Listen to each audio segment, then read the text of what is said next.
اعوذ باللہ من الشیطان الرجیم بسم اللہ الرحمن الرحیم الحمد للہ رب العالمین وصلی اللہ علی محمد وآلہ الطاہرین.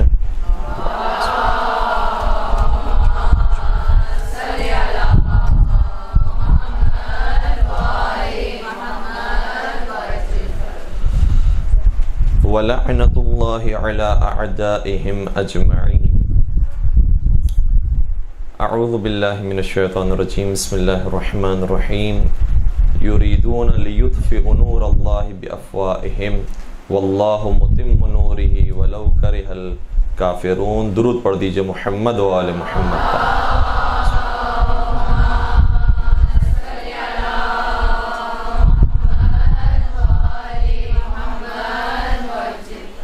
چونکہ ہمارے پاس 2 ہفتوں کا وقت موجود ہے، انشاءاللہ اس ہفتے بھی آپ کی خدمت میں ہوں گی اور انشاءاللہ آئندہ ہفتے بھی، تو ایک تسلسل کو قائم کرنے کے لیے 7ویں سرکار امام موسیٰ کاظم علیہ السلام کی سیرت کے حوالے سے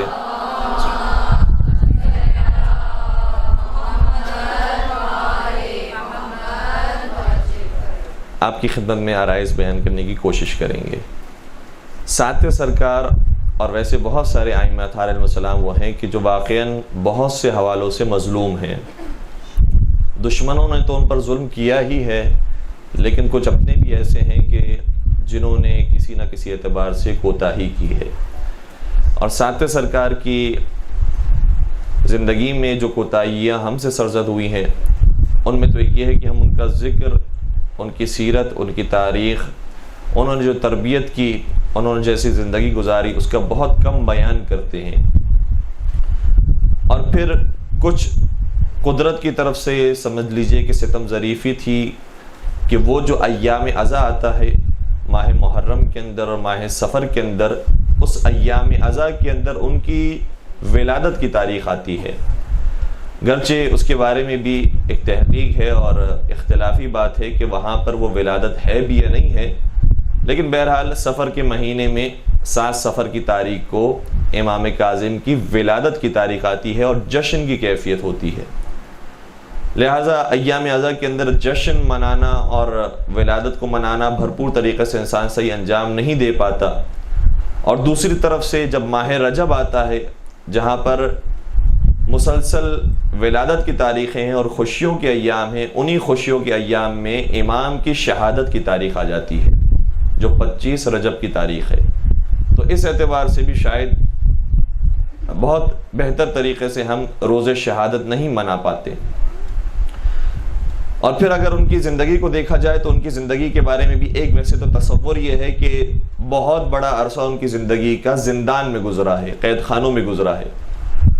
اور ایک لحاظ سے وہ تصور صحیح بھی ہے، چونکہ شاید اتنے طویل عرصے کے لیے کسی کو باقاعدہ زندان میں نہیں ڈالا گیا، ہمارے کسی بھی امام کو باقاعدہ زندان میں اتنے طویل عرصے تک نہیں ڈالا گیا جتنا 7ویں سرکار کو ڈالا گیا ہے. لیکن عجیب بات یہ ہے کہ 7ویں امام کو جتنا مدت امامت ملا ہے، اور مدت امامت کے بارے میں آپ بہتر جانتے ہیں کہ جب پہلے والے امام کی شہادت واقع ہو جائے تو اس کے بعد امامت شروع ہو جاتی ہے اس امام کی، اور اس وقت باقی رہتی ہے کہ جب تک یہ خود شہادت نہ پا جائیں. یہ جو مدت امامت کا پیریڈ ہے یہ تمام ائمہ میں سب سے زیادہ امام موسیٰ کاظم علیہ السلام کو نصیب ہوا. اور یہ ایک عجیب بات ہے، ورنہ ہم مولا کائنات کے بارے میں اس قدر بیان کرتے ہیں، امام حسن کے بارے میں بیان ہوتا ہے، مولا حسین کے بارے میں تو بہت شدت کے ساتھ کربلا کا پورا واقعہ بیان ہوتا ہے جو ان کی امامت کے زمانے میں پیش آیا ہے. پھر امام سید سجاد کے حوالے سے بیان ہوتا ہے، حتیٰ امام باقر، امام صادق، سب کے بارے میں بیان ہوتا ہے. لیکن جو مدت امامت کا پیریڈ ہے وہ عجیب بات یہ ہے کہ امام کاظم کو سب سے زیادہ نصیب ہوا. اور اگر کوئی جانتا ہو کہ کتنا نصیب ہوا ہے انہیں تو بتائیے کتنے عرصے تک انہوں نے امامت کی، کتنے عرصے تک مولا امامت کے فرائض کو انجام دیتے رہے. 35 سال تک. اور ایک اور امام ہے کہ جن کے بارے میں ہے اور تاریخ واقعی یہی کہتی ہے کہ انہوں نے بھی 35 سال تک امامت کے فرائض انجام دیے. وہ دوسرے امام کون ہیں؟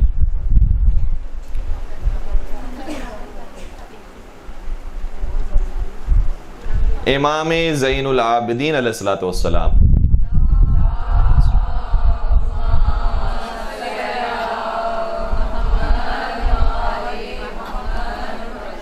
تو وہ دو امام جن کے بارے میں شاید سب سے زیادہ تصور یہ ہے کہ انہوں نے تو بیماری کے عالم میں، انہوں نے تو قید خانے میں، انہیں تو موقع ہی نہیں ملا کام کرنے کا، انہیں تو موقع ہی نہیں ملا پیغام پہنچانے کا، انہوں نے تو موقع ہی نہیں ملا تبلیغ کرنے کا. ان دو اماموں کو سب سے زیادہ موقع ملا ہے، ان دو اماموں کو سب سے زیادہ عرصہ ملا ہے کہ وہ امامت کے طور پر فرائض انجام دے سکیں. اور ویسے تو یہ کہنا بھی غلط تھا، ہمارا پہلے ہی سوال جو تھا وہ بھی غلط تھا کہ سب سے زیادہ عرصہ امامت کس کو نصیب ہوا ہے. وہ امام نہ کاظم کو نصیب ہوا ہے، نہ امام سجاد کو نصیب ہوا ہے، بلکہ امام زمانہ عجل اللہ تعالی فرج الشریف کو نصیب ہوا ہے.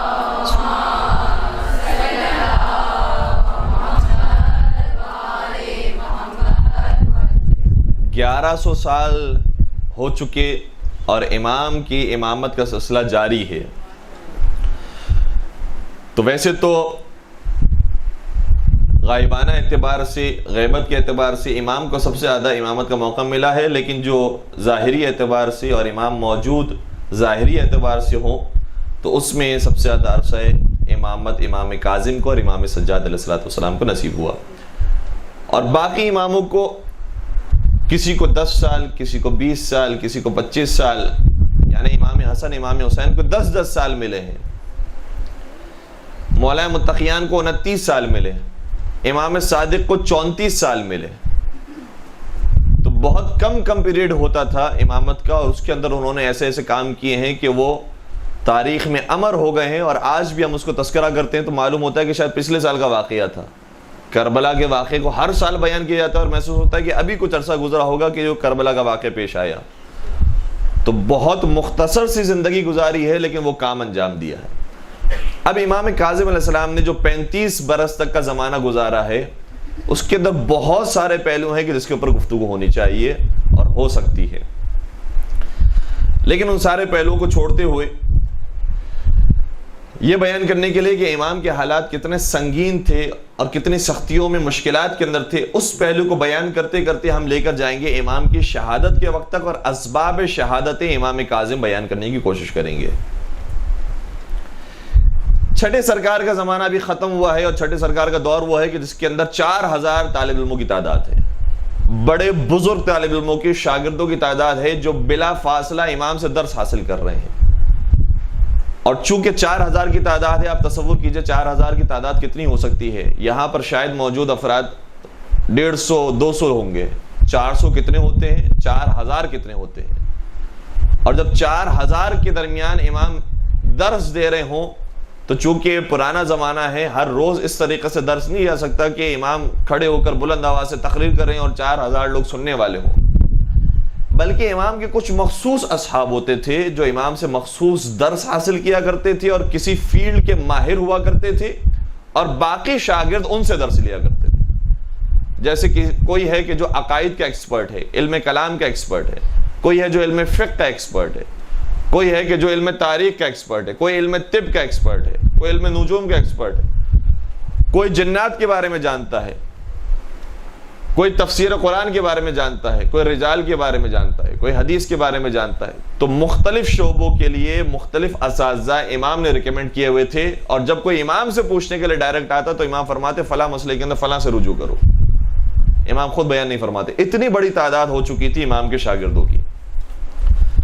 اور جب اتنی بڑی تعداد ہو گئی امام کے شاگردوں کی، اور یہ زمانہ وہ تھا کہ جب حکومتیں تبدیل ہو رہی تھی، بنی امیہ کی حکومت جا رہی تھی، بنی عباس کی حکومت آ رہی تھی، اس وقت تو ہر ایک اپنی حکومت کے پیچھے تھا کہ مجھے اپنی حکومت بچانی ہے اور مجھے اس سے لینی ہے.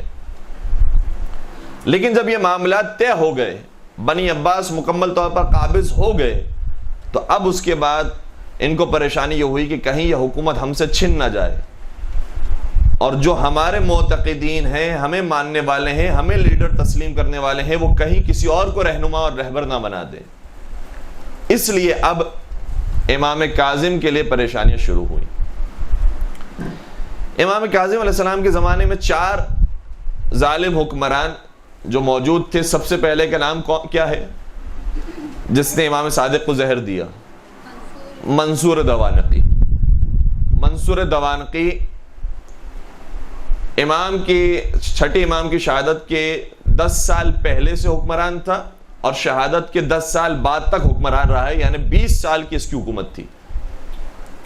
اور تقریباً ایسے جو ظالم حکمران ہیں جنہوں نے ائمہ کو زہر دیا ہے، ان کی حکومت اسی پیریڈ کے دوران کی ہے. تقریباً آپ سمجھ لیجئے 20 سال 19 سال 21 سال 22 سال، کیونکہ اتنے مضبوط ہو چکے ہوتے تھے، جانتے تھے کس طریقے سے ان کو گھیرنا ہے اور ان کو گرفتار کرنا ہے اور یہاں تک کہ انجام تک پہنچانا ہے. لہٰذا منصور دوانقی کی حکومت بھی 20 سال کی ہے، اور پھر ہارون رشید جس نے امام موسیٰ کاظم علیہ السلام کو زہر دیا ہے، اس کی حکومت بھی 20 سال کی ہے تقریباً. ہارون اور منصور کے درمیان جو 2 اور خلیفہ آئے ہیں، ایک مہدی عباسی اور دوسرا ہادی عباسی. اچھا، میں تھوڑا سا اور بھی آپ کی خدمت میں ایک چیز بیان کروں کہ جو بادشاہان وقت ہوتے تھے وہ بھی اتنے منظم نہیں ہوتے تھے اور اتنے شریف اور اتنے نیک نہیں ہوتے تھے کہ جو ابھی حاکم وقت ہے وہ یہ کہے کہ میرے بعد ابھی میرا جو سب سے بڑا بیٹا ہے وہ حاکم ہوگا اور باقی اس کے سارے بھائی خاموشی سے تسلیم کر لے کہ ہاں ہم بڑے بھائی کو مان لیں گے، اور جو اس کے دوسرے خود چچا ہیں اور دوسرے بڑے رشتہ دار ہیں وہ کہیں کہ ہاں ہم سب جو ہے وہ تسلیم کرتے ہیں کہ آپ کے بڑے فرزند خلیفہ وقت ہوں گے. نہیں، بلکہ آپس میں خود ان کے اندر بڑا اختلاف اور انتشار ہوتا تھا اور خود ایک دوسرے کو قتل کرنے کے در پہ ہوتے تھے، اور یہ مسلسل رہتا تھا. صرف ہم نے تو امین اور مامون کا واقعہ سنا ہے، لیکن یہ شروع ہی سے سلسلہ چلا آیا ہے کہ ہر ایک دوسرے کو قتل کرنے کے در پہ ہوتا تھا تاکہ اسے حکومت مل جائے.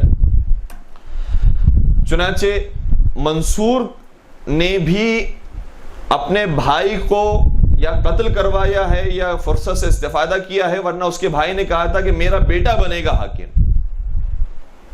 جو صفا اس سے پہلے کا حاکم ہے اس نے کہا تھا کہ میرا بیٹا بنے گا، لیکن منصور نے اسے صفا ہی کی زندگی میں قتل کروا دیا یا وہ مر گیا، اور اس کے بعد وصیت اپنے نام پہ کروا لی کہ مجھے حاکم بنایا ہے صفا نے. چنانچہ اس طریقے سے منصور کو حکومت ملی. پھر منصور بھی چاہتا تھا کہ میرا بڑا بیٹا بنے. جب اس کو بنا لیا گیا تو اس کے جو بھائی تھے اور جو رشتہ دار تھے انہوں نے پھر اسی طریقے سے رکاوٹیں قائم کی کہ اس کو نہ مانا جائے. تو یہ سلسلہ بہت آسانی سے نہیں بنتا. میں کیوں بتا رہا ہوں یہ بات؟ بتانے کی وجہ یہ ہے کہ منصور کا جو بیٹا ہے، بڑا بیٹا، وہ تو ویسے حاکم بنا جس کا نام مہدی ہے، مہدی عباسی. منصور کے بعد مہدی عباسی آیا، بڑا بیٹا تھا منصور کا. اور پھر منصور کے بعد ہادی بھی بنا کہ جو مہدی کا بڑا بیٹا تھا، لیکن ہادی کے بعد اس کا بیٹا نہیں آیا حکومت پر، بلکہ اس کا بھائی ہارون آیا. ہارون کے بعد بھی جو اس کا بڑا بیٹا تھا امین، وہ بھی حکومت پر کچھ عرصے رہا اور پھر چلا گیا، پھر مامون آ گیا. تو یہ اس طریقے سے انسان نہ سوچے کہ ہر وقت جب بھی کوئی دوسرا حاکم آیا ہے اور اس کے بعد کا حاکم آیا ہے وہ ہمیشہ بیٹا ہوتا تھا پہلے والے کا. نہیں، کبھی بھائی ہوتا تھا، کبھی چھوٹا بیٹا ہوتا تھا، کبھی بڑا بیٹا ہوتا تھا، اور آپس میں اس طرح سے خلفشار ہمیشہ سے رہا ہے خاندانوں کے اندر. اور میں تو عجیب بات آپ کی خدمت بیان کروں کہ ظالم حکمرانوں کے خاندان میں کیا، ائمہ کے خاندان میں رہا ہے یہ مسئلہ، اور وہ بھی ابھی اس کی مثال آئے گی. کئی ساری ویسے تو مثالیں ہیں کہ حسد کرنے والے لوگ ہر جگہ پر موجود ہوتے ہیں، اور یہ تو تاریخ بشریت جو شروع ہوئی ہے حضرت آدم علیہ السلام سے، ان کے بیٹوں میں آپس میں حسد ہو گیا، بھائی بھائی پر حسد ہو گیا. تو یہ حسد تو ہر وقت موجود ہے کہ میں آگے بڑھوں، میں حاصل کروں ساری چیزیں، اور دوسرا یہ چیز حاصل نہ کرے، چاہے اس کے اندر ظرفیت پائی جاتی ہے، اس کے اندر صلاحیت موجود ہو، تب بھی میں حاصل کروں. تو قابیل نے حابیل کو قتل کیا اسی حسد کی وجہ سے. برادران یوسف نے یوسف علیہ السلام کو کنویں میں پھینکا اور طرح طرح کی تکلیفیں دی اسی حسد کی وجہ سے. اور خاندان کو اور دیکھیے تو پسر نوح ہے جو نوح علیہ السلام پر ایمان نہیں لے کر آتا، نہیں مانتا اپنے باپ کو. نوح علیہ السلام اولو العزم نبی ہیں، 950 سال تک تو صرف تبلیغ کی ہے، قرآن کریم یہ کہتا ہے، لیکن اس کے باوجود بیٹا ایسا نافرمان نہیں مانتا. اسی طریقے سے جناب لوط علیہ السلام، جناب نوح علیہ السلام کی ہمسروں کے بارے میں کہ جو قرآن کریم نے کہا ہے، نہیں مانا انہوں نے. تو ہم ظالم حکمرانوں کے خاندان کی کیا بات کریں، انبیاء اور ائمہ کے خاندان میں کچھ ایسے افراد تھے جو اماموں کو نہیں مانتے تھے. اس لیے یہ ایک جو سلسلہ میں نے آپ کی خدمت بیان کیا کہ اس طریقے سے ہوتے ہوتے حکومت ہارون رشید تک پہنچی ہے کہ پہلے منصور رہا، پھر مہدی عباسی رہا، مہدی عباسی کی حکومت 10 سال کی تھی، پھر ہادی عباسی جو مہدی کا بیٹا تھا وہ حاکم بنا، تقریباً 1 سال کی اس کی حکومت تھی، اور ظاہراً کہا جاتا ہے کہ ہارون نے اسے مروا دیا اور قتل کروا دیا، اس کے بعد وہ خود حاکم بن گیا جو اس کا ہادی کا بھائی تھا۔ پھر ہارون کی حکومت تقریباً 20 سال تک باقی رہی۔ اب یہاں پر ہمیں ویسے تو بہت سارے موضوعات کھل سکتے ہیں، اور انشاءاللہ اگر موقع ملا تو آئندہ گفتگو کے اندر کسی حد تک بیان کرنے کی کوشش بھی کی جائے گی۔ یہ جو نام کا سلسلہ بھی آ رہا ہے اس کے اندر بھی ایک منطق پوشیدہ ہے۔ یہ وہ نام ہے کہ جو ہمارے اماموں کے نام تھے۔ ہادی ہمارے امام کا نام ہے، 10ویں سرکار کا نام۔ مہدی ہمارے امام کا نام ہے، 12ویں سرکار کا نام۔ منصور بھی لقب آیا ہے امام زمانہ کا۔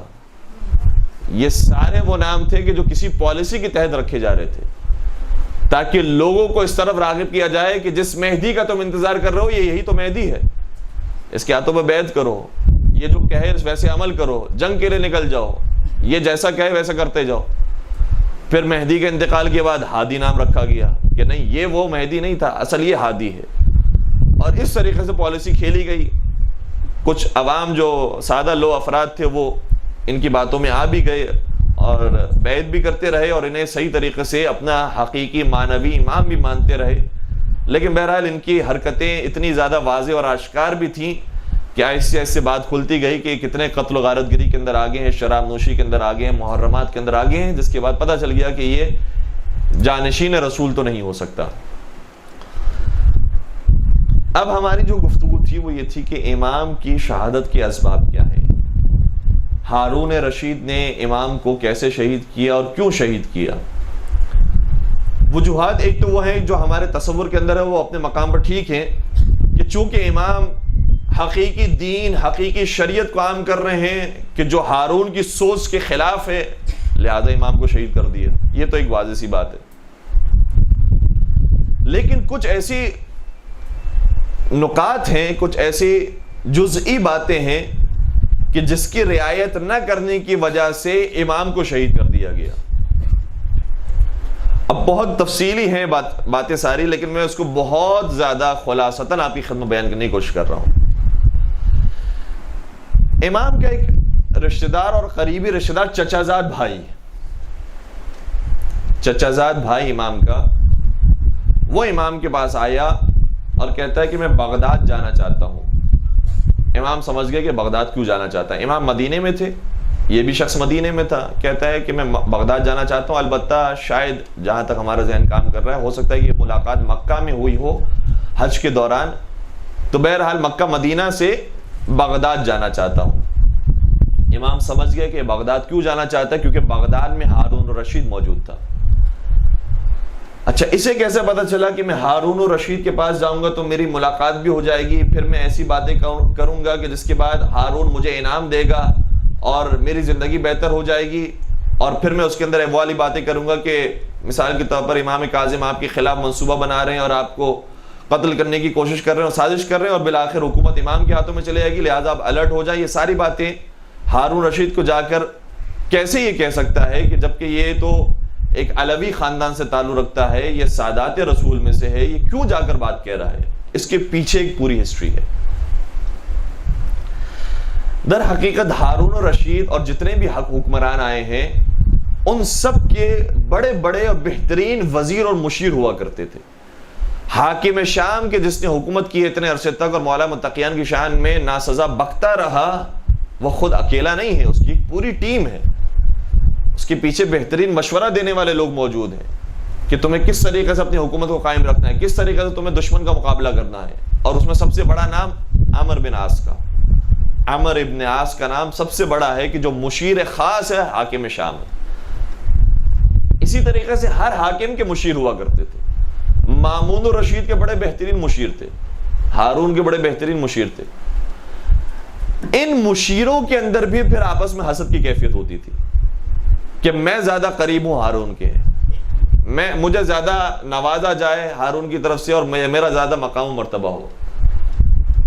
تو ویسے ہارون نے جس خاندان کو ترجیح دی تھی اپنا مشیر بنانے میں وہ آل اشعث کا خاندان تھا. آل اشعث کا خاندان تھا. اور یہ جو شخص ہے کہ جو حسد کرنے والا تھا, اور یہ بھی بہرحال کسی نہ کسی درجے پر تھا مشیروں کے, اس کا تعلق بنی یا آل برمکی سے تھا. برمکی خاندان سے اس کا تعلق تھا. اور یہ آپس میں حسد کی وجہ سے ایک دوسرے کے بارے میں سوچا کرتے تھے کیسے اس کو ختم کیا جائے, کیسے بتایا جائے کہ نہیں وہ تم سے خیانت کر رہا ہے اور میں حقیقت میں تمہارا وفادار ہوں.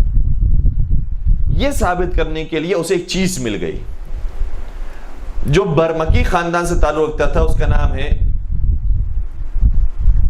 یحییٰ بن خالد برمکی. یحییٰ بن خالد برمکی. اس نے جو اشعث خاندان سے تعلق رکھنے والا تھا اس کے بارے میں جان لیا کہ وہ اندر سے عاشق اہل بیت ہے, وہ اندر سے امام مانتا ہے تو امام کاظم کو امام مانتا ہے. چنانچہ منصوبہ بنانا شروع کیا کہ ہارون جو تم جس کو بڑا اپنا وفادار سمجھ رہے ہو وہ وفادار نہیں ہے, حقیقت میں تم سے خیانت کرنے والا ہے. لہذا اس منصوبے کو عملی کرنے کے لیے جہاں اس نے بہت سارے کام کیے, اس میں سے ایک کام یہ کیا کہ ایک دعوت منعقد کی اور اس میں پوچھا کہ مجھے یہ بتاؤ کہ امام کاظم کے خاندان میں سب سے زیادہ فقیر, نادار اور مفلس کون ہے؟ تو نام بتایا گیا علی بن اسماعیل بن جعفر صادق. کون؟ امام صادق کا پوتا علی بن اسماعیل بن جعفر صادق. کہا کہ یہ وہ ہے کہ جو بہت نادار ہے, فقیر ہے. بس اتنا سوال پوچھا اور سمجھ گیا کہ مجھے کام کیا کرنا ہے. کسی طریقے سے علی بن اسماعیل سے ملاقات کی. اسماعیل کون ہے؟ اسماعیل کو تو آپ جانتے ہوں گے, جس سے پورا اسماعیلیہ فرقہ بنا, جو چھٹے امام کا سب سے بڑا بیٹا ہے.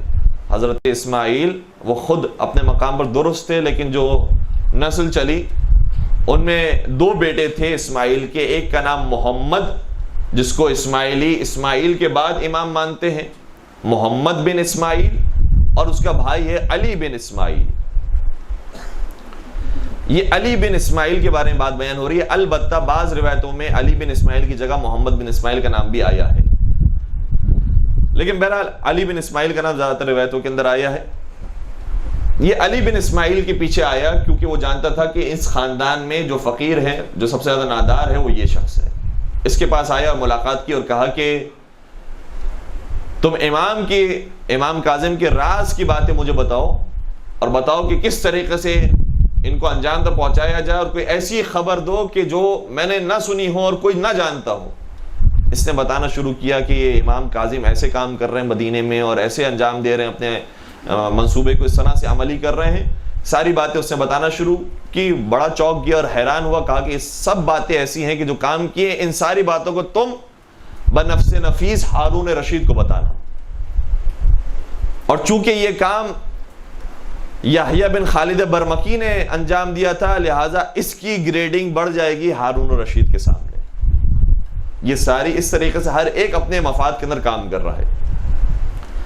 چنانچہ علی بن اسماعیل نے کہا کہ ٹھیک ہے, میں بات بتانے کے لیے تیار ہوں, مجھے کتنا مال ملے گا. مثال کے طور پر انہوں نے بتایا بھی, اور روایت میں آیا بھی آخر میں, بعض روایتیں اس کے اندر بھی اختلاف ہے, بعض روایتوں کے اندر آیا کہ ہارون نے پھر اسے 2 لاکھ درہم دیے تھے. اس چغل خوری کہیں, شکایت کہیں, جاسوسی کہیں, اس کام کے 2 لاکھ درہم دیے, اور بعض روایتوں کے مطابق 1 لاکھ درہم دیے. تو یہ کہتا ہے امام کے پاس آ کر کہ میں جانے کی اجازت چاہتا ہوں آپ سے. کیوں آ رہا ہے یہ امام سے ملاقات کرنے کے لیے؟ بغیر ملاقات کے چلا جائے, بغداد پہنچ جائے؟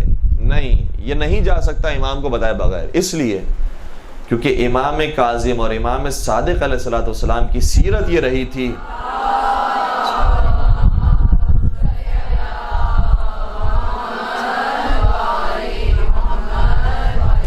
کہ خاندان میں اور خاندان کے علاوہ بھی کوئی بھی یتیم ہو جاتا تھا تو اس کی کفالت کیا کرتے تھے. اسماعیل کی موت ہوئی تو ان کے بچوں کو پالا ہے امام صادق نے, ان کے بچوں کو پالا ہے امام کاظم نے, ان کی شادیاں کی تھی امام کاظم نے, ان کو گھر بار دیا تھا امام کاظم نے.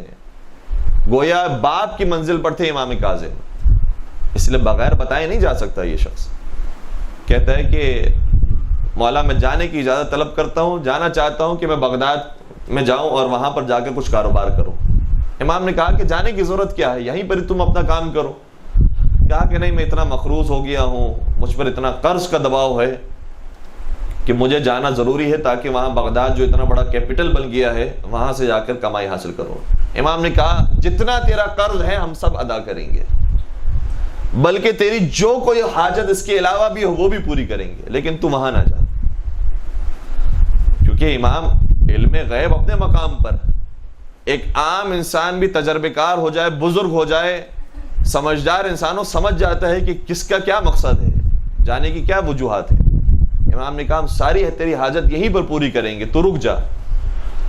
کہا کہ نہیں، میں بہت ضروری کام ہے، وہاں پر میں جائے بغیر نہیں رہ سکتا، آپ کو نہیں معلوم کہ میرے گھر میں کیا مسائل ہیں اور یہ ہے وہ ہے۔ امام نے باقاعدہ اسی وقت اسے 4000 درہم اور 300 دینار عطا کیے۔ بہت بڑی رقم تھی یہ۔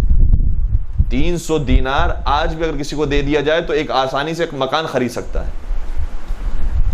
300 دینار یعنی سونے کے سکے، اور جو سکے ہمارے یہاں رائج ہیں اس سے ظاہراً 3 گنا زیادہ بڑا سکہ ہوتا تھا 1 دینار کا۔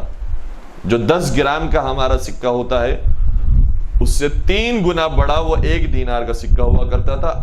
اسے آپ سمجھ لیجئے 300 دینار سکے، سونے کے سکے امام نے عطا کیے، اور 4000 درہم چاندی کے سکے اسے عطا کیے۔ کہا کہ یہ رکھ لے،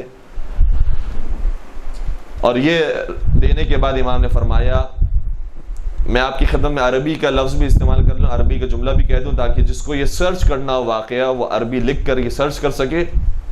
امام نے پھر ایک جملہ ارشاد فرمایا انظر یا ابن اخی واتق اللہ ولا تؤتم اولادی، دیکھو میرے بھائی کے بیٹے، اللہ سے ڈرو اور میری اولاد کو یتیم نہ کرو۔ گویا میرے خون سے اپنے ہاتھوں کو رنگین نہ کرو۔ اس نے کہا کہ مولا آپ کیا بات کر رہے ہیں، میں کیسے آپ کو قتل کرنے کے منصوبے بنا سکتا ہوں، میں کیسے آپ کو شہید کر سکتا ہوں، میں تو آپ کے زیر کفالت پلا بڑا ہوں، میں کیسے اس طرح کے کام کر سکتا ہوں۔ امام نے بس ایک جملہ کہا کہ میرے بچوں کو یتیم نہ کرنا۔ اور جب یہ شخص چلا گیا پیسے لے کر تو امام نے اپنے اصحاب سے فرمایا یہ وہ کام کرے گا جس کا مجھے اندیشہ تھا، یہ وہ کام ضرور انجام دے گا۔ چنانچہ پھر یہ علی ابن اسماعیل بغداد پہنچتا ہے، یحییٰ ابن خالد برمکی کے ذریعے اس کی ہارون الرشید سے ملاقات ہوتی ہے۔ ہارون الرشید کو سلام پیش کرتا ہے، اے خلیفۃ المسلمین تجھ پر سلام، اور ساتھ ساتھ ایک جملہ کہتا ہے کہ مجھے یہ سمجھ نہیں آتا کہ اس حکومت میں ایک خلیفہ ہے یا 2 خلیفہ ہیں۔ ہارون رشید حیرانگی سے پوچھتا ہے کہ کیا مطلب ہے تیرا، میں ہی خلیفہ اور کون خلیفہ ہے؟ کہا کہ نہیں، تو تو بغداد کا خلیفہ ہے، ورنہ مدینہ کا خلیفہ تو امام کاظم ہے، ورنہ تو وہ موسیٰ ابن جعفر ہیں کہ جو مدینہ کے خلیفہ ہیں۔ کیا مطلب تیرا؟ کیا اتنی زمینیں انہوں نے خریدی ہوئی ہیں کہ آپ کا تصور ہو سکتا ہے، مدینہ کی زمینیں انہوں نے خرید لی ہیں، پورا مدینہ ان کے اختیار میں ہے۔ بیت المال سے مختلف مقامات سے خمس کے پیسے اتنے آتے ہیں کہ بیت المال ان کا چھلک رہا ہے۔ ان کے مختلف جگہوں پر وکیل موجود ہیں کہ جو ان کی جانب سے خمس کے پیسے یا مختلف نذورات کو، ہدایہ کو وصول کرتے ہیں اور امام تک پہنچاتے ہیں۔ اور ابھی انہوں نے ایک باغ ایسا اتنا قیمتی اور بہترین باغ خریدا کہ جس کی قیمت 30,000 دینار تھی، اور جب اس کا سودا ہو گیا اور امام قیمت دینے کے لیے گئے یا امام کا کوئی نمائندہ گیا قیمت دینے کے لیے 30,000 دینار، تو اس مالک نے کہا کہ یہ پرانے سکے ہیں، مجھے نئے سکے چاہیے، مجھے اچھی کوالٹی کے سکے چاہیے۔ تو جب یہ نمائندہ امام کے پاس پیغام لے کر آئے، امام نے کہا کوئی بات نہیں، وہ پرانے سکوں کو چھوڑ کر نئے بہترین سکے جیسے وہ کہہ رہا ہے اسی طرح کے سکے دو۔ یعنی یہ بتانا یہ چاہ رہا تھا کہ امام کے پاس اتنا مال ہے کہ وہ سکے بھی ہیں اور یہ سکے بھی ہیں، اتنا پیسہ موجود ہے۔ آپ یہ سمجھ رہے ہیں کہ پوری حکومت کے آپ حاکم اور امیر ہیں، آپ کو خبر ہی نہیں کہ مدینے میں کیا ہو رہا ہے۔ جب اس قسم کی اطلاع، اور یہ تو وہ اطلاعات ہے کہ جو روایت کے اندر آئی ہے، نہ جانے اور کتنی چغل خوریاں اور کتنی باتیں اس نے تھی جو بیان کی، البتہ ایسی بھی بات نہیں ہے کہ اس نے ساری جھوٹی باتیں بیان کی، بہت حد تک اس نے صحیح بات بیان کی۔ واقعاً امام کے پاس دنیا جہاں سے خمس کے پیسے اور دنیا جہاں سے پیسے نذرات کے اور ہدیوں کے آ رہے تھے، اور اس قدر پیسے آئے کہ امام کو جو آخر 4 سال زندان میں ڈالا گیا، اس کے بعد امام کا اپنے وکلاء سے تعلق ٹوٹ گیا، اور پھر امام رضا کو حکومت ملی اور امامت ملی، اور امام نے سارے وکلاء کو کہا کہ ان سارے پیسوں کو دیا جائے، تو بعض ایسے وکلاء تھے انہوں نے امام رضا کو امام ماننے سے انکار کر دیا۔ کیوں؟ کیونکہ اتنے پیسے خود ان کی جیب میں پڑے ہوئے تھے، کہا کہ اگر ہم نے ان کو امام مان لیا تو سارے پیسے ان کو دینے پڑیں گے، بہتر ہے کہ ان کو امام ہی نہ مانا جائے اور یہ پیسے اپنے پاس رکھے جائیں۔ وہ پیسے جو ان وکلاء نے اپنے پاس رکھے تھے، جن کی تعداد روایتوں میں آئی ہے، مثال کے طور پر ایک وکیل کے پاس 70,000 درہم موجود ہے، ایک وکیل کے پاس 30,000 درہم اور کچھ اور مال موجود ہے، دوسرے وکیل کے پاس بھی اسی طریقے سے 30,000 درہم اور کچھ مال موجود ہے، اور کتنے ہی اور وکیل ایسے تھے کہ جن کے پاس اس قسم کے اموال موجود تھے، انہوں نے امامت سے انکار کر دیا، امام رضا امام ہی نہیں ہے۔ تو ہر جگہ پر آپ کو اچھے برے لوگ نظر آئیں گے، صرف ہم کبھی کبھار جو ظالم حکمرانوں کے خاندان ہوتے ہیں انہی کو برا بلا کہہ رہے ہوتے ہیں اور اپنے گروہوں میں نظر نہیں ہوتی۔ جب یہ عہدے، جب یہ منصب ہمیں ملتے ہیں تو ممکن ہے کہ انسان کی نیتیں تبدیل ہو جائیں، اور جو اتنا نیک اور صالح انسان ہے وہ آہستہ آہستہ برائی کی طرف چلے جائے۔ مولا متقیان امیر المؤمنین حضرت علی ابن ابی طالب علیہ السلام کا بڑا خوبصورت فرمان ہے،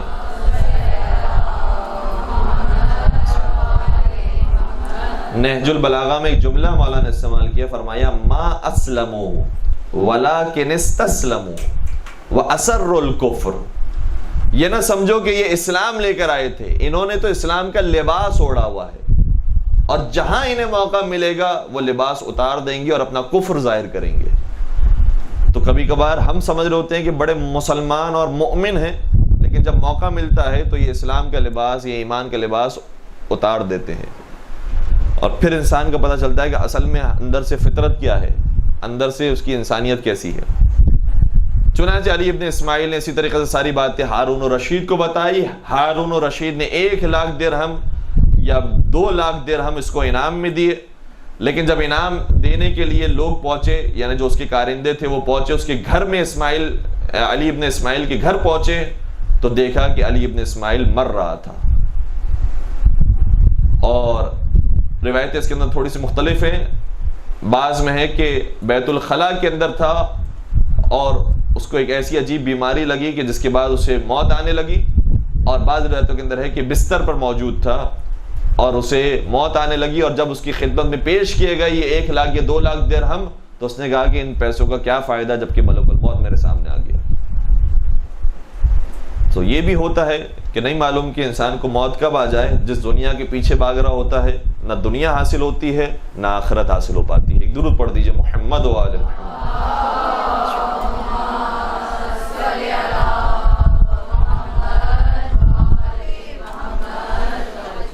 چنانچہ روایت میں آیا کہ ایک وجہ امام کاظم کو شہید کرنے کی اور زندان میں ڈالنے کی یہ تھی کہ ہارون الرشید نے دیکھا کہ میرے مقابلے پر یہ اتنے بڑے ہو گئے ہیں، یہ تو ان کی حکومت قائم ہونے والی ہے، لہٰذا امام کو گرفتار کیا۔ اب اس کے اندر بھی کیا کیا طریقے اختیار کیے وہ ایک الگ بحث ہے۔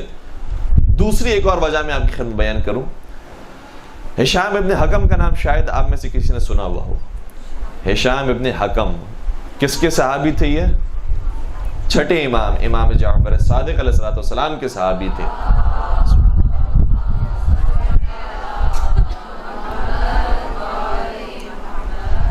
اور ہشام ابن حکم یہ پہلے اہل بیت کے چاہنے والے نہیں تھے، بلکہ خود بہت بڑے مناظرہ کرنے والے تھے اور ہر ایک کو شکست دیا کرتے تھے۔ لیکن جب بتایا گیا کہ امام صادق ایسے ہیں کہ جو اپنے زمانے کے بڑے عالم دین ہیں، اگر تم انہیں قائل کر دو، انہیں شکست دے دو، تو سمجھو کہ سب کو شکست دے دی۔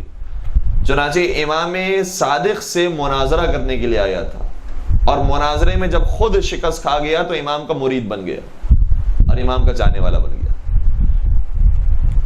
جب ایسا شخص ہو جو شکست کھانے کے بعد شکست کو قبول کرے اور مان لے کہ نہیں مجھ سے بڑا ایک شخص موجود ہے، مجھ سے بڑا عالم دین موجود ہے، مجھ سے بڑا جو ہے وہ سمجھدار انسان، ذہین انسان موجود ہے، اور اپنی کمزوری کا اعتراف کر لے، یہ بہت بڑی صفت ہوتی ہے۔ ہشام ابن حکم کے اندر یہ صفت موجود تھی۔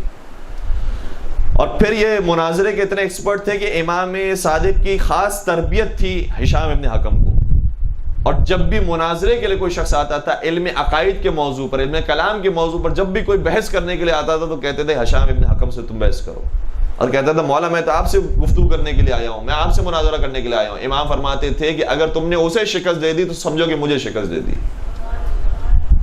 اس منزل پر فائز تھے ہشام ابن حکم، بہترین مناظرہ کرنے والے، اور بہت ساری روایتیں ان سے ہم تک پہنچی ہے، اور جس لیول کی وہ روایتیں ہیں وہ بھی معلوم ہوتا ہے، خود روایت بتا رہی ہوتی ہے کہ وہ راوی کس لیول کا ہے۔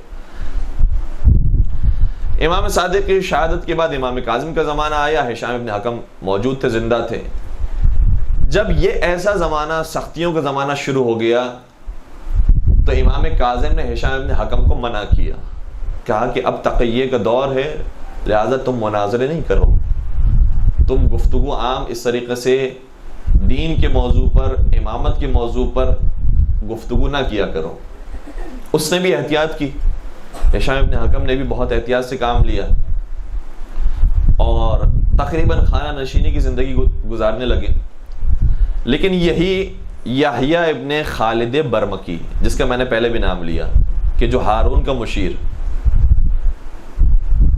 اس نے کہا کہ میں کس طریقے سے اپنی وفاداری مزید ثابت کروں ہارون رشید کے سامنے کہ یقین ہو جائے کہ میں اس کا ہی ماننے والا، اسی کا چاہنے والا ہوں۔ پتہ چل گیا کہ ہشام ابن حکم وہ ہے کہ جو امام کاظم کا بڑا وفادار ہے، اور ہشام ابن حکم سے دوستی بڑھانا شروع کی۔ چونکہ پرانا زمانہ ہے، یہ بھی امکان موجود ہے کہ ہو سکتا ہے کہ وہ یحییٰ ابن خالد برمکی کا نام تو سنا ہوا ہو کہ کوئی ہے جو مشیر ہے ہارون رشید کا، لیکن اس کی شکل و قیافہ کیا ہوتا ہے، اس کی قد و قامت کیا ہے، وہ نہیں پتا، لہٰذا آپس میں دوستی ہو گئی۔ اور ایک مرتبہ مناظرے کی ایک محفل یحییٰ ابن خالد برمکی نے منعقد کی۔ اس محفل میں خاص بات یہ تھی کہ جہاں بڑے بڑے علماء موجود تھے، وہیں پردے کے پیچھے ہارون الرشید بھی موجود تھا،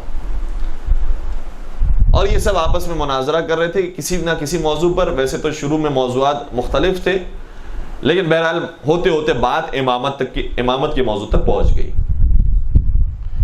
کسی نے جوابات دیے، لیکن جواب سے دوسرے لوگ قانع نہیں ہو سکے، مطمئن نہیں ہو سکے۔ کہا گیا کہ ہشام ابن حکم کو بلایا جائے اس موضوع پر مناظرہ کرنے کے لیے۔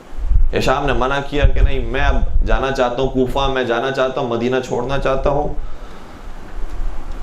تو میں مناظرے کے لیے نہیں آ سکتا۔ لیکن اتنا اصرار کیا، خود یحییٰ ابن خالد برمکی نے کہا کہ کیا بات ہے، کیوں نہیں آتے ہو، آ جاؤ، کوئی ایسا مسئلہ نہیں، ہم جیسے ہی لوگ موجود ہیں۔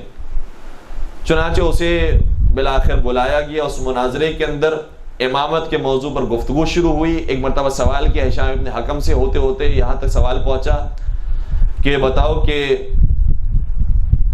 علی ابن ابی طالب کے بارے میں تمہارا کیا عقیدہ ہے؟ کہا کہ وہ امام تھے، مفترض الطاعہ تھے۔ کیا اس کے بعد کا جو امام ہے؟ کہا کہ وہ بھی مفترض الطاعہ ہے، یعنی ان کی بھی اطاعت کرنا ضروری ہے، واجب ہے، وہ جو حکم دے میں مانوں گا۔ یہ ہوتے ہوتے بعد یہاں تک پہنچے کہ آج کے دور میں امام کون ہیں، تو بتایا کہ موسیٰ ابن جعفر ہیں۔ کہا کہ اگر وہ حکم دے تو وہ انسان کو تسلیم کر لینا چاہیے۔ سوال کرنے والے نے یہ سوال کیا، اگر وہ جنگ کرنے کا حکم دے، اگر وہ کہیں کہ ہارون کو قتل کر دو، اگر وہ کہیں کہ اس حکومت کو خراب کر دو، ختم کر دو، کیا تم کرو گے؟ کہا کہ اطاعت چونکہ ضروری ہے، لہٰذا یہ کام کیا جائے گا اور میں کام کروں گا۔ جب یہاں تک بات پہنچی تو ہارون نے پردے کو ہٹایا اور کہا کہ مجھے اب پتہ چل گیا کہ حکومت کے اندر ایسے لوگ موجود ہیں کہ جو میرے خلاف بات کرنے والے ہیں اور مجھ سے جنگ کی باتیں کرنے والے ہیں، لہذا فوراً سے ایسے افراد کو یا تو گرفتار کیا جائے، قتل کیا جائے۔ یہ والی بات ہارون الرشید ابھی کر رہا تھا کہ ہشام ابن حکم فرار کر گیا، بھاگ گیا، اور بھاگ کر ظاہراً کوفہ پہنچ گیا۔ لیکن اس کے جتنے گھر والے تھے اس پر بہت ستم کیا ہارون الرشید نے، اور پھر یہاں سے مزید پتہ چل گیا کہ امام کاظم اپنے گھر میں صرف بیٹھے ہوئے نہیں ہیں بلکہ ایسے افراد تیار کر رہے ہیں جو معاشرے میں جا کر یہ بتاتے ہیں کہ تمہارا حقیقی امام کون ہے، اگر وہ تمہیں جنگ کا حکم دے تو ہارون کو بھی قتل کر دو، ہارون کے خلاف بھی جنگ کرو۔ جب ایسے افراد معاشرے کے اندر موجود ہوں گے اور پھر وہ تیار کرنے والا بھی موجود ہوگا تو پھر میری حکومت کیسے چل سکتی ہے؟ لہٰذا روایت یہ کہتی ہے کہ یہ مناظرہ بھی وجہ بنا امام کاظم کی شہادت کا۔ تو اپنے افراد ہیں، محبت میں کام کر رہے ہیں، دین کے لیے کام کر رہے ہیں، لیکن جب امام نے منع کر دیا ہے کسی کام کا، حکم آ گیا ہے کسی چیز کے بارے میں کہ اس کام سے رک جاؤ، ابھی دین کو نقصان پہنچ سکتا ہے اس چیز سے، تو پھر ذمہ داری بن جاتی ہے کہ انسان اس کام سے رک جائے، چاہے اس کی عقل اور منطق یہ کہہ رہی ہو کہ یہ کام بہرحال مفید ہے، میری نظر میں اچھا کام لگ رہا ہے، لیکن جہاں حکم امام آ جائے وہاں پھر سمعاً اور طاعتاً قبول کرنا پڑتا ہے، وہاں پھر انسان اپنی فکروں کو نہیں لے کر آتا، اپنے خیالات کو نہیں لے کر آتا۔ ہشام ابن حکم جیسا انسان بھی اگر کہیں پر چھوٹی سی کوتاہی کر دے تو مولا امام کاظم کی شہادت کا سبب بن جاتا ہے۔ تو چھوٹی سی غلطی سے بھی کبھی کبھار انسان جو نقصانات ہیں وہ برداشت کرنے پڑتے ہیں، جس میں سے ہشام ابن حکم کی ایک مثال روایتوں کے اندر ملتی تھی، اور ایک علی ابن اسماعیل جو خود امام کے خاندان سے تعلق رکھتا تھا لیکن امام کو شہید کیا اس کی باتوں کی وجہ سے۔ اور پھر اس کے برخلاف بھی واقعات موجود ہیں، چونکہ تھوڑا سا وقت ہمارے پاس موجود ہے لہٰذا میں ایک درخواست کروں گا، ایک درود پڑھ دیجئے محمد و آل محمد۔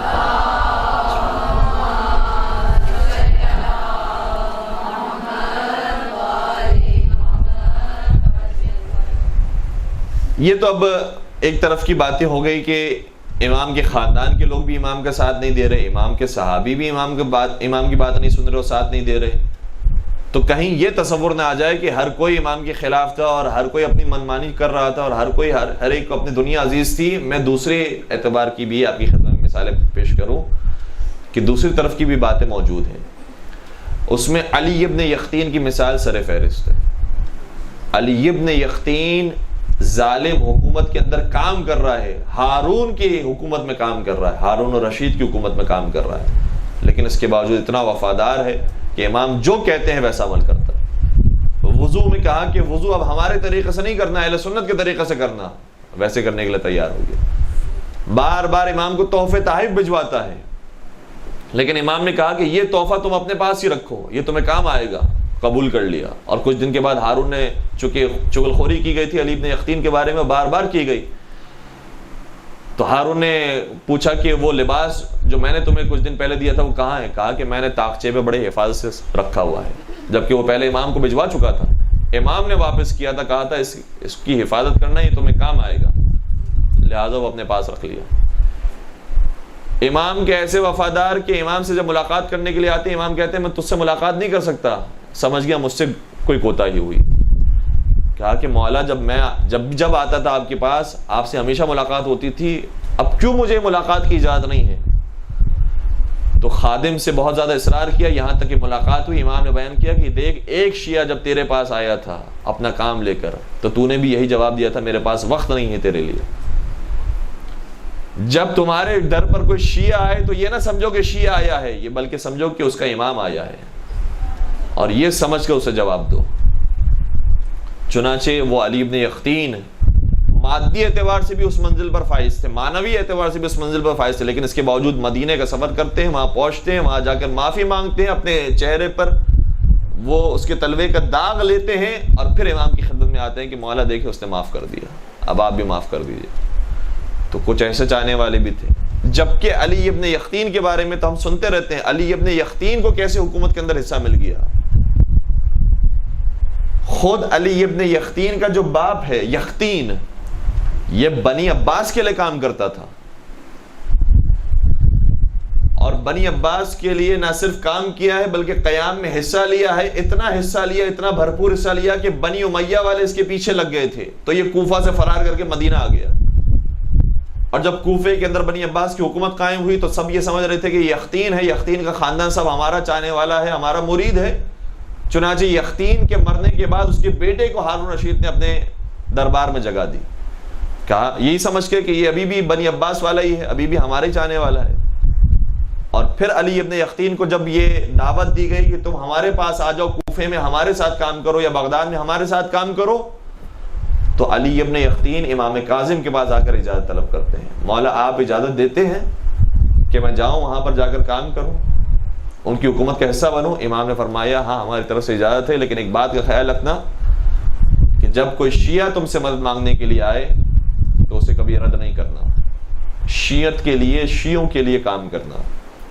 اور آج بھی علماء کرام مراجع نظامیہ فرماتے ہیں کہ انسان ہر حکومت کا حصہ بن سکتا ہے، جو چاہے شیعہ حکومت نہ بھی ہو اس کا بھی حصہ بن سکتا ہے، لیکن اسی نیت کے ساتھ، یہ ضروری ہے، اسی نیت کے ساتھ کہ میں شیعت کے لیے کام کرنا چاہتا ہوں، میں شیعوں کے لیے کام کرنا چاہتا ہوں، اس منصب کے بعد میں ظالم حکومت کو فائدہ پہنچانا نہیں چاہتا، بلکہ اس حکومت کے ذریعے میں اپنے مذہب کو فروغ دینا چاہتا ہوں، تو پھر اس کے لیے ایسا منصب حاصل کرنا جائز ہے۔ تو علی ابن یقطین نے یہ کام کیا ہے، اور اس کے بالمقابل آپ دیکھیں تو خود امام کاظم کے زمانے میں صفوان جمال کی مثال بھی ہے، جو اپنے اونٹوں کو ہارون الرشید کو دیا کرتا تھا تاکہ ہارون الرشید ان اونٹوں پر سوار ہو کے حج کرنے کے لیے جائے، عبادت انجام دینے کے لیے جائے، لیکن امام نے صفوان جمال سے منع کیا، کہا کہ تو اپنے اونٹ کیوں دیتا ہے ہارون الرشید کو؟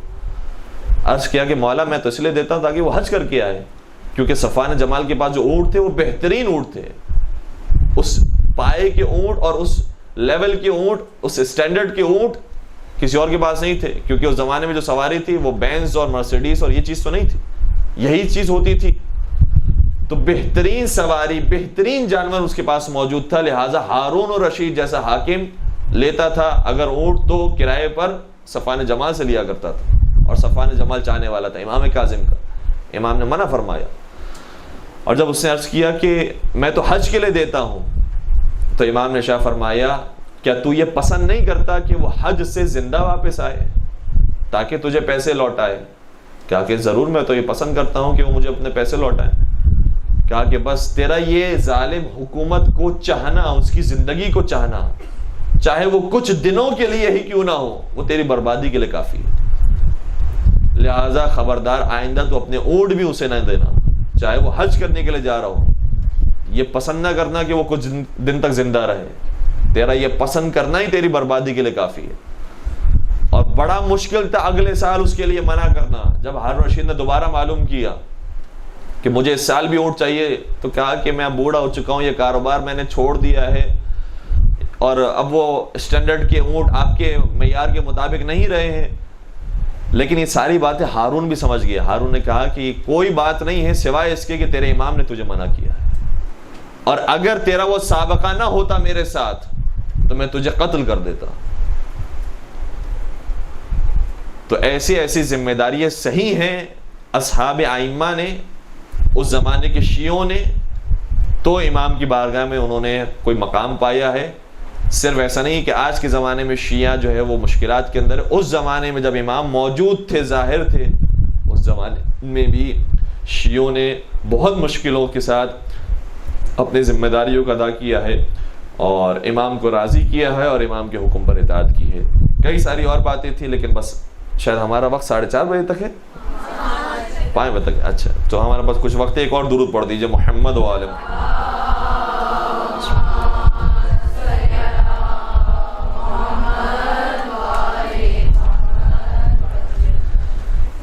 اور بہت ساری چیزیں ایسی ہیں کہ جس کو امام نے اپنی زندگی میں بیان کیا، جس کی وجہ سے امام کی جان کی حفاظت بھی رہی ہے۔ پہلے شروع میں ہم نے 2 مثالیں وہ دے دیں کہ جس سے امام کی شہادت واقع ہوئی، کچھ مثالیں اب ہم وہ عرض کر رہے ہیں کہ جس سے امام کی جان بھی بچی، امام کی شیعوں کی جان بھی بچی، اس میں علی ابن یقطین کی مثال پیش کی، اور پھر خود امام صادق علیہ الصلوۃ والسلام کی جو وصیتیں ہیں، اللہم صلی علی محمد،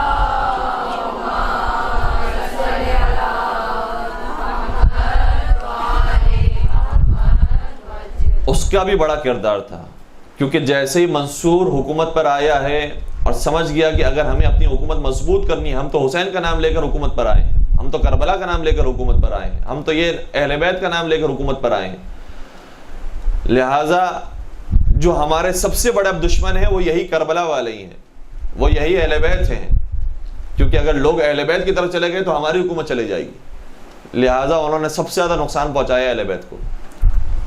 اور یہ بھی ایک عجیب بات ہے جو تاریخ میں ملتی ہے, شاید سن کر تعجب ہوگا, کہ منصور بنی عباس کی حکومت سنبھالنے سے پہلے ذاکر حسین تھا.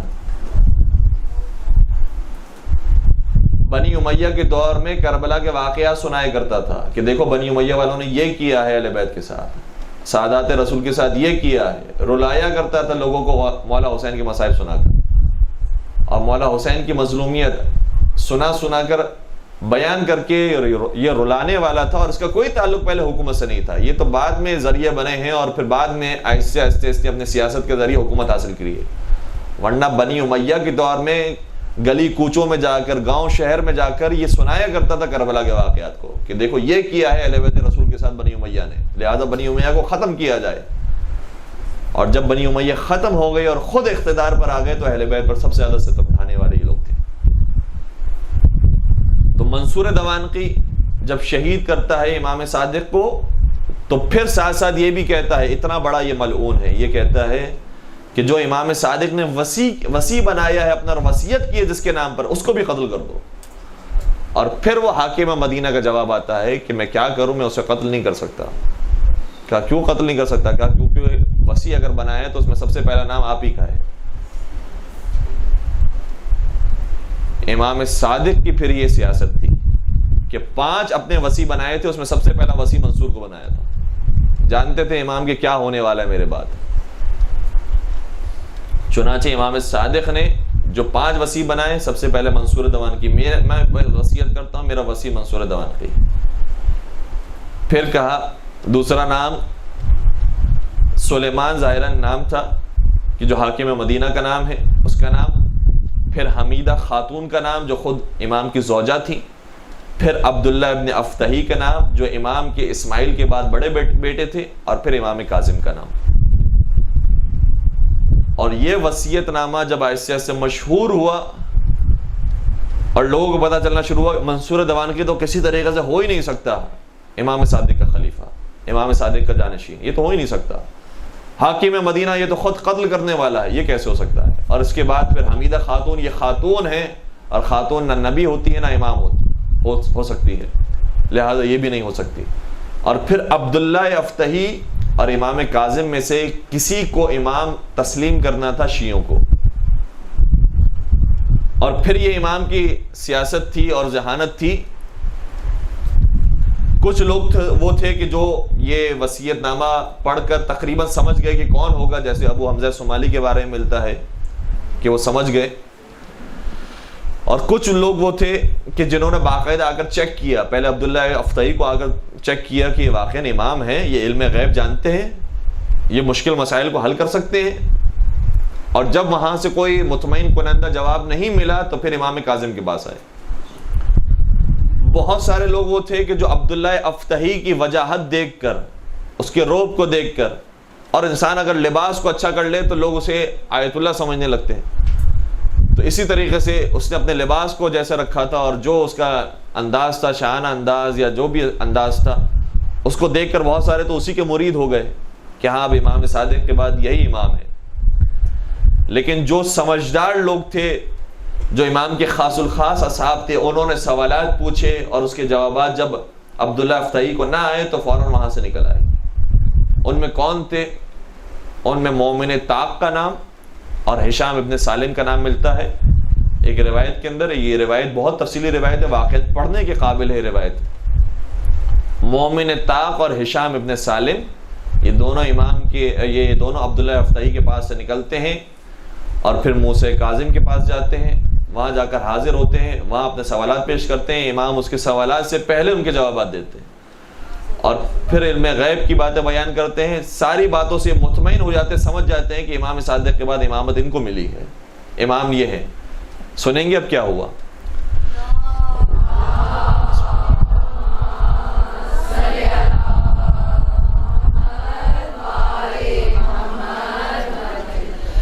اس کے بعد انہوں نے کہا کہ مولا آپ ہمیں ہی اپنا خادم بنا لیجئے, آپ ہمیں ہی اپنا غلام بنا لیجئے, یا موقع دے دیجئے کہ ہم روز آپ کی خدمت میں آئیں, اپنے سوالات پیش کریں, آپ کی نمازوں کو دیکھیں, آپ کی زیارت کریں.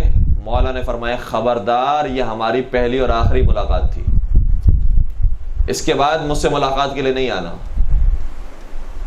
یا ظاہراً کہا کہ 1 سال کے بعد آنا، ہر روز تو دور کی بات، ہر ہفتہ ہر مہینہ تو دور کی بات، اب 1 سال کے بعد مجھ سے ملاقات کرنے کے لیے آنا، کیونکہ اگر تم نے روزانہ مجھ سے ملاقات کی اور لوگوں کو ہر جگہ ہر گلی کوچے میں جا کر بتایا کہ امام صادق کے بعد امام کاظم بنے ہیں، تو تمہاری جان کو بھی خطرہ ہے، میری جان کو بھی خطرہ ہے، لہذا خبردار یہ کام نہیں کرنا۔ چنانچہ یہ دونوں نکلتے ہیں، اور امام کی نصیحت یہ تھی کہ خاص الخاص لوگوں کو جن کے بارے میں تمہیں پورا یقین ہو، پوشیدہ اعتبار سے جا کر، مخفی طریقے سے جا کر بتانا کہ امام صادق کے بعد امامت امام کاظم کو ملی ہے، اور اس طریقے سے امامت کا پیغام آہستہ آہستہ عام ہوا۔ تو بڑی مشکلات صحیح ہیں ائمہ نے، اور پھر جا کر ہم تک یہ پیغام پہنچا ہے، بہت زیادہ تکالیف انہوں نے صحیح ہیں اس دین کو بچانے کے لیے، شریعت کو صحیح طریقے سے پہنچانے کے لیے، اور اس کے بعد ہم تک پہنچی ہے۔ واقعاً اس شریعت کی ہمیں قدر کرنی چاہیے، اور جتنا اس کے لیے ہم کام کر سکیں، دین کے لیے، اہل بیت کے لیے، محمد و آل محمد کے لیے، قرآن کے لیے، جتنا ہم کام کر سکیں کام کرنے کی کوشش کرنی چاہیے۔ انشاءاللہ پروردگار توفیق دے کہ ہم اس مرحلے کو بطریق احسن انجام دے سکیں، اور انشاءاللہ اسی طریقے سے علوم محمد و آل محمد کو پھیلانے کی ہم سب کو توفیق عطا فرمائے، ہماری نسلوں کے اندر یہ سلسلہ جاری و ساری فرمائے، جو باتیں ہم کہتے ہیں اس پر خود عمل کرنے کی بھی توفیق عطا فرمائے، علم اور عمل دونوں میدانوں کے اندر ہمیں کامیابی نصیب فرمائے، دنیا اور آخرت میں ہمیں کامیابی نصیب فرمائے، پالنے والے اس قلیل سی عبادت کو اپنی بارگاہ میں قبول فرما، جو ہمارے گناہ کبیرہ صغیرہ ان کی مغفرت فرما،